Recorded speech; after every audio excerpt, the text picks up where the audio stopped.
오늘은 그 교재 75페이지입니까? 75페이지부터 싶습니다.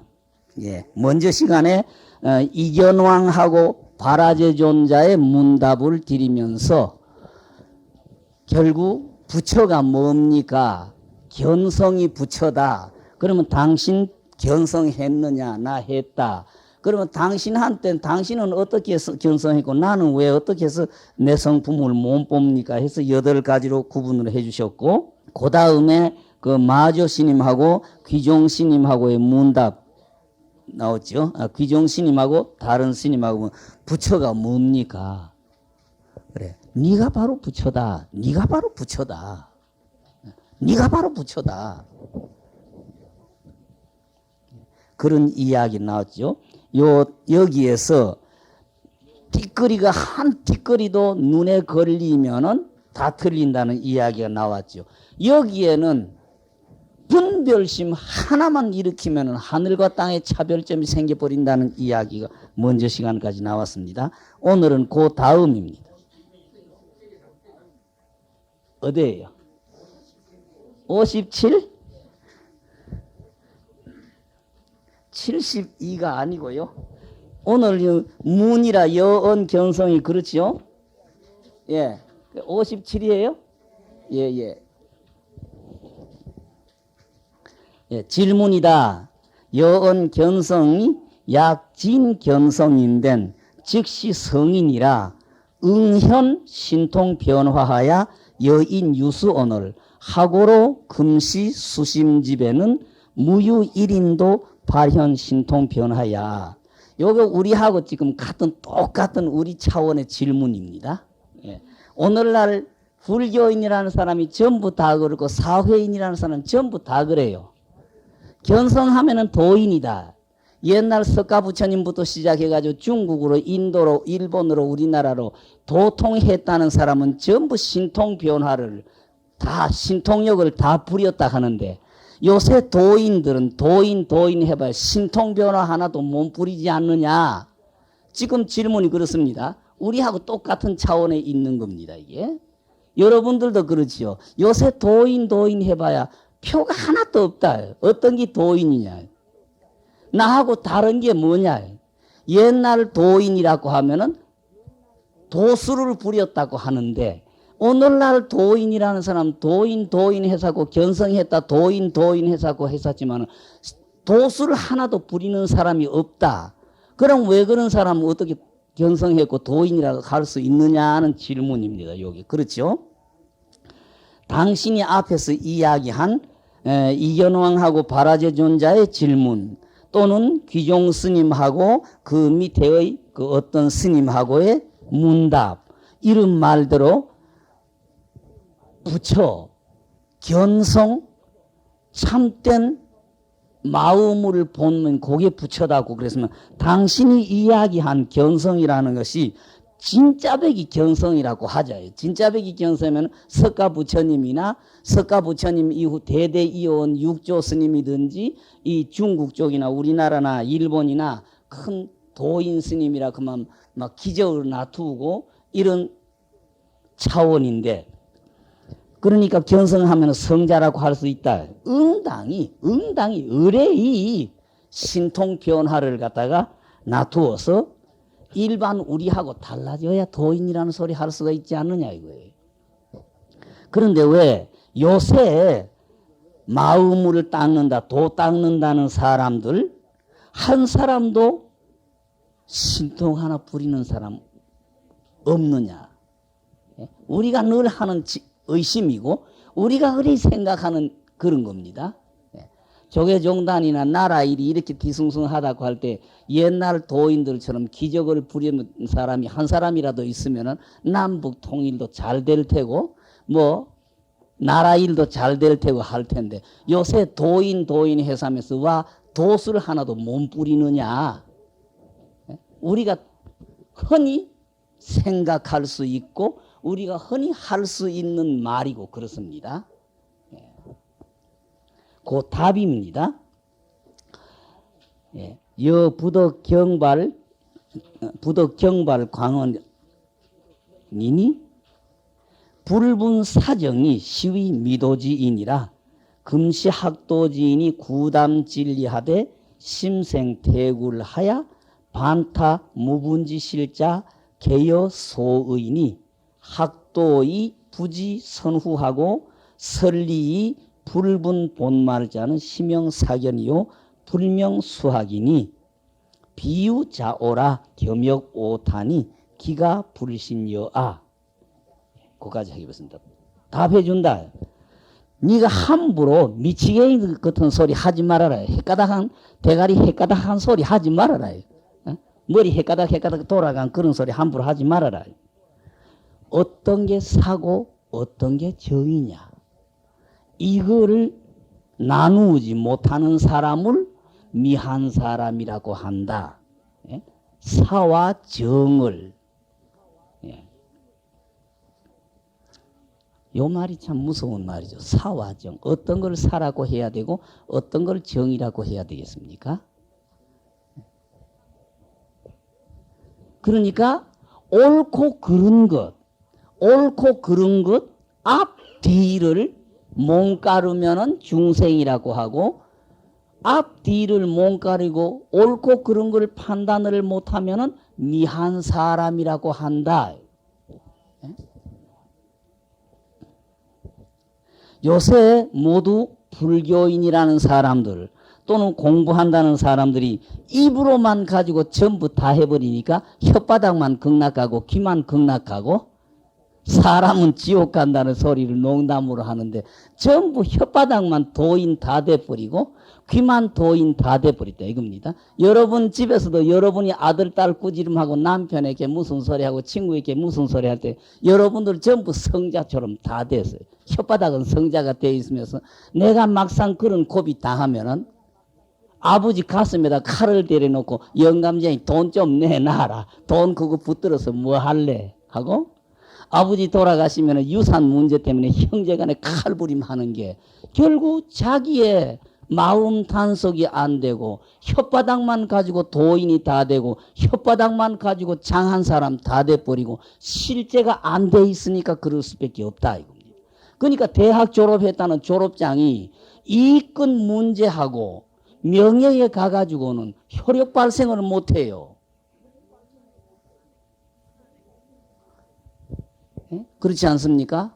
대학 졸업했다는 사람이 사회적으로 그 높은 지위에 가서 거드름 피우고 남 앞에 점잖은 척 하는데 물질적인 이권 문제 가가지고는 형이 어디 있고 동생이 어디 있습니까? 내가 늘 흉보는 일입니다.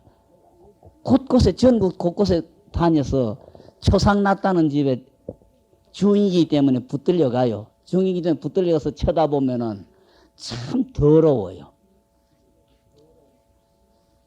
아버지 시신 눕혀놓고 초상 칠 생각은 안 하고 형제간에 물질 가지고 싸웁니다. 내가 늘 이야기하는 울산에 지금 딱 고집이 있는데 울산에서 뭐 좀 재산께나 일단 제목집 목재점을 합니다. 아버지 초상 난 뒤에 형제간에 이권 때문에 돈 때문에 싸움이 붙어서 동생이 형을 찔러가지고 형 되는 사람이 아버지 초상도 못 치고 병원에서 죽는다 산다고 하는 소동을 부린 집이 울산에 딱 있습니다. 대구에 이쪽 쪽에 와가지고는 누나가 셋이고 밑으로 남동생이 둘인데 큰 동생은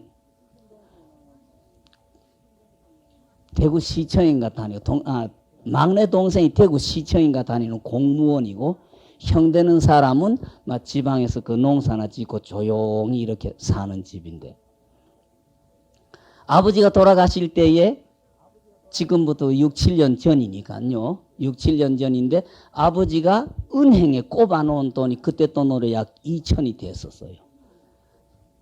그 대구에서 조금 떨어진 그저 시골 쪽입니다. 완전히 시골 쪽인데 아버지가 돌아가신 후에 은행에 꼽아놓은 돈이 한 2천이 있기 때문에 그걸 셋째 누나하고 셋째 자형에게 맡긴 겁니다. 이 밑에 동생 둘이가 누님하고 자형하고 요거 가지고 아버지 요 초상에 좀 해달라고 그러니까 시골 초상에 돈 2천 가지고 모자란다고 누나하고 자형하고가 돈 더 내놓으라고 야단이 났었어요. 시골 초상이 그때 지금 6, 7년 전에 2천만 원이라고 하는 돈이 모자라 가지고 돈 내놓으라고 동생들에게 모아붙였고, 초상 다 끝난 다음에 아버지 몫으로 그 대구 시내에 그때 3억인가 4억인가 되는 땅이 하나 있었는데 동생 둘이 그걸 누나 셋에게 양보를 했어요. 막 그 아버지 거니까 딴 거는 못 갖고 가시더라도 요거 누나 세 분이 나누어 가지세요 해서 그 당시에 4억이라는 땅을 동생 둘이가 양보한 겁니다. 누나 세 분에게. 그래가지고 동생들 나머지 동생 두 동생이 남은 거는 그 당시 1억 5천짜리 집 한 채 딱 남았던 거예요. 누나라고 하는 사람들이 그 동생들이 양보하는 4억이라는 땅 그걸 세 사람이 차지해가지고 모자라가지고 1억 5천밖에 안 되는 집 한 채 동생 두 사람이 나누어야 될 그거 팔아가지고 돈 내놓으라고 달라들었어요. 이런데 대학 졸업했다가 무슨 소용이 있어요? 사회적으로 점잖은 사람이 무슨 소용이 있어요? 이렇게 정신을 못 차리고 파다닥 하는 게 오늘날 우리라는 이야기예요. 혓바닥만 가지고 나풀락거렸지 사회적으로 점잖은 사람이 무슨 소용이 있어요? 형제간에 무슨 소용이 있어요? 저거나 어지간하면 누나들도 착실하게 잘 살아요. 하는데 그 동생들이 4억 덩어리 땅을 양보하면서 누나 세 분 그거 그만 알아서 하십시오 했으면 그것 오히려 동생들에게 우리는 다 기반이 잡혀있고 살 수 있으니까 너희들 조금 요거 써라 이렇게 양보해도 될 걸 누나 셋이서 4억 되는 땅덩어리 차지해놓고 1억 5천짜리 집 한 채 가지고 동생 두 사람이 지금 나누어야 될 걸 팔아가지고 돈 내놓으라고 달라던 게 그 누나입니다. 누나. 그러니까 이 말로만 가지고 점잖해져 버리고 말로 가지고 대학 졸업하고 말로 가지고 뭐 사회 저명 인사가 되는 게 무슨 소용이냐는 소리예요. 실제 혈육 발생 아무것도 못하는데 하듯이 오늘날에 도 닦는다는 사람들이 혓바닥만 가지고 다 돼버리고 마음은 엉뚱한 데 가서 있다 이겁니다. 마음은 퇴타했다. 자신이 없어가지고 후퇴해서 거꾸로 부는 나는 나 같은 놈은 틀려서 나 같은 놈은 자격이 없다. 나 같은 놈은 도 닦을 자격도 없고 뭐 옛날 도인들이나 산중에 스님들이 도 닦는 거지 우리는 뭐 도 어째 닦겠노. 이런 실수에 떨어지는 사람이 다 지금 견성했다고 하면 도인인데 응당히 신통변화 부려야 될 걸 오늘날 도인이라는 사람 신통변화 하나도 부리는 사람이 없네 하는 그런 사람들이다. 그러니까 우리가 말을 함부로 하는 건 조심을 해야 된다 이거죠. 예. 도를 배우면서 먼저 앞뒤를 알아야 된다. 정확하게 구별을 할 줄 알아야 되고 이치를 말하면서 뿌리하고 끝까지를 나누지 못하고 알지 못하는 사람을 사견이라고 한다. 사견이라고 한다. 이런 사람은 도 닦는다, 공부한다고 이름을 붙이지 못한다. 자기 자신만 잘못되게 가르칠 뿐만 아니라 다른 사람도 잘못되게 만드니까 조심 안 할 수 있느냐? 조심해야 된다. 내가 이거 지금 살아계시는 분을 꼭 꼬집어 가지고 비유를 드립니다. 지금 김천 쪽으로 가면은 이런 분이 한 분이 계십니다. 예, 생각이 잘 못 돼가지고 처음 출발을 할 때에 어떤 스님에게서 불교의 정확한 이론이나 이치나 이걸 들은 게 아니고 형제분이 그저 국문으로 된 옛날 소설이나 쳐다보다가 서산대사 사명대사가 임진난 당시에 신통요술을 부렸다 이겁니다. 신통도수를 부렸다. 가장 유명한 소리가 그 서산대사께서 사명대사 일본의 강화사로 보내줘 가지고 일본 사람들이 쇠로 된 방 안에다가 사명대사를 갖다 놓고 바깥에서 불을 떼 가지고 쇠를 벌겋게 다루었다 그랬죠. 그 우리나라의 구전으로 전하는 말은 그렇습니다. 어떻든 그때 그 서산대사가 사명대사가 떠나는 조그마한 주머니 하나를 주셨다. 그 주머니 속에 답답할 때 펴보면은 너 살 날 길이 있을 거다고 했는데 그 사명대사가 쇠방에 갇혀가지고 바깥에서 불을 지피니까 쇠가 벌겋게 달아오른다 이겁니다. 그래서 뭐 다 죽게 된 거죠. 그래서 주머니를 열어보았더니 얼음빙자가 들어있더라. 그래서 벽에다가 얼음빙자를 써붙여놓고 있었더니만은 안에 고드름이 깡깡 얼었더라 이거죠. 그래서 일본 놈들이 3일인가 4일인가 바깥에서 장작불을 떼서 쇠방이 벌겋게 달았으니까 안에 사람이 의대에 뭐 뼈도 남지 않고 타 죽었겠죠. 그래 문을 열어놓으니까 사명대사가 수염에 고드름이 꽁꽁 얼어가지고 이놈이 아주 너희들 나를 따스하다 가더니 춥다 방에 불 좀 넣어라 하고 나왔다. 그러니까 임진난 당시에 서산대사 사명대사 이런 신통 부렸다 이거예요. 불교의 공부라는 거는 하면은 이런 신통 변화가 생겨가지고 그 점쟁이들 접신해가지고 무슨 기륭화복 하듯이 남 턱턱턱턱 쳐다보면은 남의 기륭화복이나 과거 미래 전부 다 알게 되고 무슨 도수를 부리는 게 불교로 착각을 한 겁니다. 그래서 그 형제가 부지런히 기도한다고 하는 게 전부 모르는 거 알게 되는 거 기대했고 신통 변화, 신통 도수를 부릴 수 있는 게 불교로 생각해서 불교의 기도, 참선이다, 뭐 염불이다 하는 건 전부 도수를 이거 얻는 게 불교로 착각을 하고 시작을 했으니까 될 택이 없지요.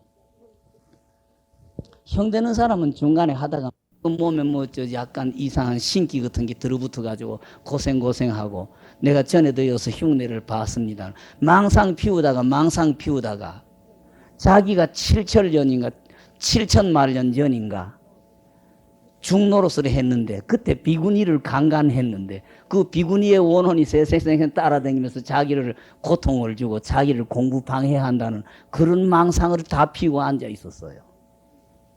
지금 그분들이 다 살았습니다. 처음 출발부터 시작해서 착각하고 있으니 불교 수행이 될 게 무엇이며 자기들 노력한다고 고생해봐야 모래 가지고 밥 한다는 식이지 이런 식의 착각된 생각을 주조돌로 해서 하고 있는 걸 사도라고 한다 이겁니다. 이런 거는 아무리 고행을 해도 수행한다든지 수도한다고 이름을 붙일 수가 없다.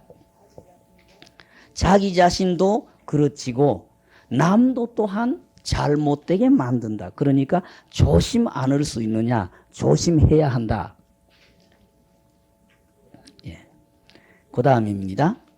부, 입도, 다문이나 이오 언지컨된 풀출, 돈오, 점수, 양문이니 수알, 돈오, 돈수, 시, 최상, 근기의 덕이벼라 하나 약쥐, 과거, 컨된 이시, 다생에 이오이 수하야 점훈이 내라 지어 금생하야 문즉 바로 해서 일시 돈필이니 이실이 논컨된 시역 선오 후수지 기야라.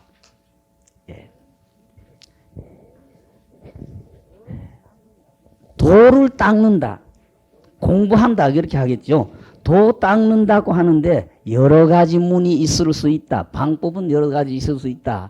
참선이라는 문도 있을 수 있고 염불이라는 문도 있을 수 있고 참회라고 하는 문도 있을 수 있고 기도한다는 문도 있을 수 있고 보구를 닦는다는 문도 있을 수 있고 여러 가지가 있다. 그러나 요점 딱 줄여서 이해하면 돈오 점수라고 하는 두 문에서 벗어날 수가 없다. 당장 탁 깨친다. 점점 닦아가지고 깨친다는 두 갈래로 가를 수가 있다. 그죠? 비록 돈오돈수라고 하는 것이 이 가장 뛰어난 근기에 얻어 들어가는 방법이라고 할 수 있다. 여기에서 옆으로 조금 말을 붙여서 이야기를 해보겠습니다. 불교 학술상 돈오 그러죠. 돈오 점수다 그럽니다. 여기에 대해서 지금 도조 스님이 기둥을 한 거는 중국의 규봉종밀이라고 하는 분이 규봉종밀이다 그럽니다. 이분이 이야기한 7대 돈점 일곱 상대된다 그러죠. 7대 돈점이다 그럽니다. 예, 요걸 지금 수심결에서는 규봉종밀이라고 하는 분이 가른 7대 돈점을 이야기하고 있는데, 먼저 분에 말씀드린 절요라고 하는 책이죠. 절요에 보면은 그 청양국사, 화엄경에 소를 붙인 청양국사라고 하는 분이 이야기한 7대 돈점이 또 나옵니다. 그리고 원각경이라는 경전에 보면 규봉종밀이가 이야기하면서 8대 돈점이라고 해서 이야기가 나옵니다.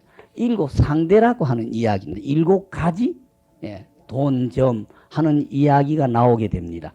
여기에서는 뭐 딴 이야기는 필요 없고 지금 이야기되는 것이 규봉종밀의 7대 돈점이라고 하는 이야기, 돈오점수라는 이야기가 나왔습니다.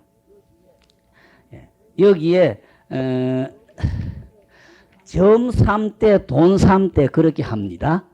점이라고 하는 점에 셋이 있고 돈이라고 하는 데에 당장 한다 이거죠. 여기에 세 가지 종류가 있다. 돈 3대, 점 3대. 여기에 가운데에 별 1대, 별 1대라고 해서 요새 신문지상에 순천 송광사 쪽에서는 돈오 점수다. 그런 이야기가 나오죠. 돈오 점수다.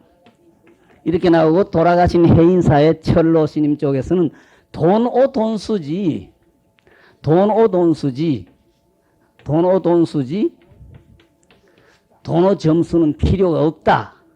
이렇게 해서 송광사하고 해인사 쪽에서 시시비비가 벌어지는 게 결국 여기의 이야기입니다.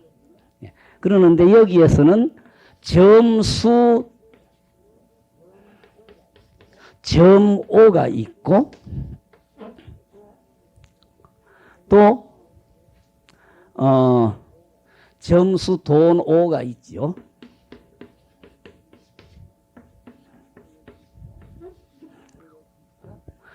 그러게 있고 점수죠. 뭐 점수 돈 5. 그 다음에 돈수점 5, 돈수점 5. 요거를 점 3이라고 그러니까 점점이 실천한다. 그렇게 봅니다. 여태 요거는 어떻든지 한문으로 이야기를 할 때에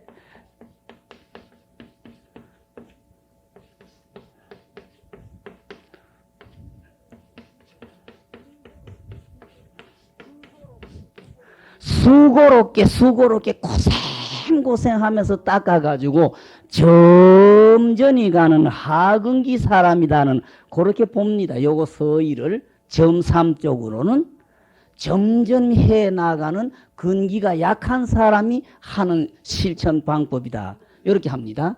요거는 수행 방법이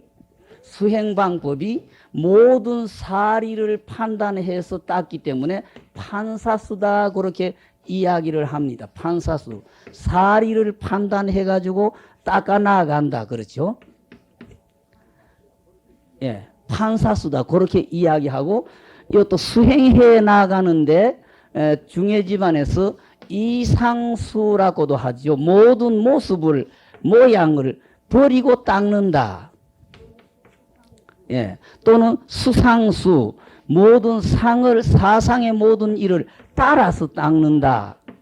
그렇게 이야기가 되는데, 요거는 이상수가 못 되고 수상수 쪽입니다. 수상수 쪽. 판사수요, 수상수라고도 하고,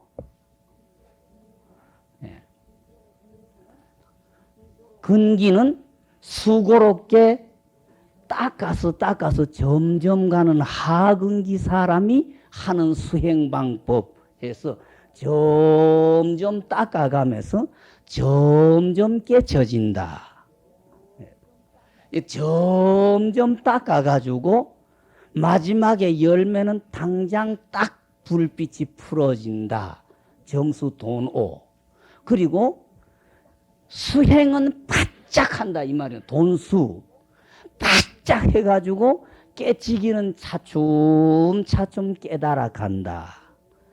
이런 이야기입니다. 여기 계단을 점점 올라가 가지고 점점 위쪽으로 한 계단 한 계단 올라가서 마지막에 올라간다. 요 점수 점오라고 보겠죠. 점수 도노는 계단 쭉쭉쭉쭉 올라가서 마지막에 야 하는 거는 오랜 시간이 안 걸린다 이겁니다. 계단은 밑에 계단은 한 계단 한 계단 닦아 올라가죠. 제일 마지막에 야 하는 거는 발 한 걸음 딱 들이면 마지막까지 올라가 버렸으니까 이런 걸 점수 돈 오라고 그래요. 점수 돈 오라고. 예. 그리고 돈수 점 오라고 하는 것은 계단 올라갈 때 바짝 뛰어간다 이겁니다. 바짝 뛰어간다. 예. 바짝 뛰어가지만은 한 걸음에 툭 튈 수가 없으니까 바짝 그저 한 계단 한 계단 구석 방하고 막 뛰어 올라가서 점점 꼭대기까지 올라간다. 이런 방법이 결국 요 점3대의 수행 방법이다. 그렇게 하겠어요. 그러니까 고생스럽게 막 닦아가지고 점점이 가는 사람이 수행 방법이다. 그러니까 여기에서는 무렴수가 아니고 사리를 판단해서 앞에 해야 될 일, 뒤에 해야 될 일, 그때 일 하나 해서 아, 내 용심이 틀렸으니까 내 마음가짐 지금부터 시작해서는 내가 나를 항복받도록 좀 기도든지 뭐든지 부지런히 해가지고 해야 되겠다는 이런 식으로 수행해 나가는 방법을 판사수다고 하고 수상수 모양을 따라서 한다 이겁니다. 모양을 따라서 하나하나 구분을 내가지고 한다. 그렇게 봐요. 점3대의 수행 방법인데 여기 예, 점3의 수행 방법입니다. 그 다음에 돈3의 수행 방법입니다. 예, 돈3의 수행 방법은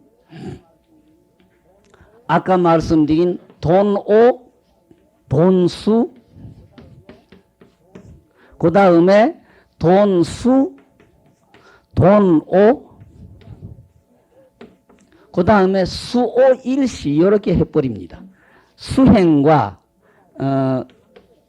깨달음이 한때라 수행일시 요걸 돈3이라고 이야기를 합니다. 돈오돈수하고 돈수 돈오하고 수오를 그만 앞뒤 없이 수호 한때에 끝이 난다. 예. 근데 여기에서 수행하는 방법은 여기에서 수행하는 방법은 전부 이게 무렴수입니다. 무렴수. 한다는 생각 없이 해 나간다는 이야기입니다. 무렴수를 이야기를 합니다. 무렴수를 이야기하고 여기에서는 사상의 모든 지혜가 앞에 나타난다. 사지가 현존한다 그러죠. 이치적인 지혜가 아니라 사지가 앞에 드러나가지고 하는데 불교에서 옛날에는 이런 거는 금생 한생 해서 되는 게 아니다. 그렇게 결론을 내려요. 그래서 요거는 연숙보살이다. 연숙보살이다.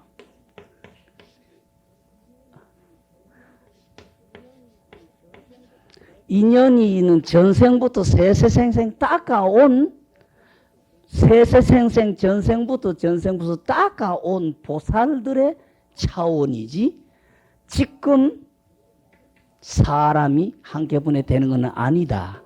뭐 그렇게 따져요. 지금 당장은 이건 안 된다. 그죠? 돈오돈수 당장 깨닫고 나서 수행도 같이 한다. 막 수오일시 돈오돈수 돈수돈오 거의 비슷하지만 요거 조금씩은 차별이 붙습니다. 여기 바짝 수행해서 바짝 깨닫는다. 바짝 깨달은 다음에 수행을 후천적으로 하는 게 아니라 깨달으면서 바로 수행한다. 또는 닦고 깨달으기 일시다. 이런데 요거는 단 무렴수라야 한다 이겁니다. 판사수는 못 되고 무렴수라야 되고 사지가 현존하는 연숙보살 전생 숙생에 인연이 익어져 있는 세세생생 닦은 사람의 행위다 이겁니다. 그러니까 석가부처님께서 금생에 부처되셨다는 것도 세세생생의 보살행을 닦아가지고 금생에 와서 마지막 마무리를 하셨다 하는 이런 예를 연숙보살이다 그래요. 전생부터 늘 그러니까 요렇게 비추면은 요것도 전부가 다 전생에 이치를 깨달아 가지고 이런 이치를 이해하고 이런 이치를 확신해서 이 확신이 주춧돌이 돼서 꾸준한 노력이 따른 사람이니까 돈, 옷, 점수에 해당된다. 그렇게 봅니다. 이게. 그러니까 여기 점 3대, 돈 3대 그래요. 이야기가.